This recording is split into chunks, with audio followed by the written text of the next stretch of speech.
Пребывай всегда в соединении с Божественным. Всегда. Не предавай Бога в себе никогда. Ни на что не меняй божественное присутствие. Не предавай его. Сначала ты умом в это включаешься, а потом понимаешь, что умом ты это не можешь познать. Ну ты не можешь найти, где эта энергия. Ну давай разрежем тебя, да, все вытащим, все посмотрим, где там эта энергия, откуда она, где там кнопочка эта. Никто ее никогда не находил, эту кнопочку. Используется другой путь.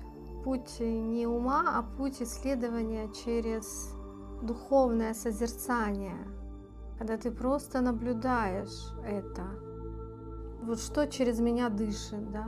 Что во мне есть нечто живое, присутствующее. Даже если ты говоришь энергия. Но кто источник этой энергии? Откуда она появляется? Энергия — это понятно, но кто эту энергию создает?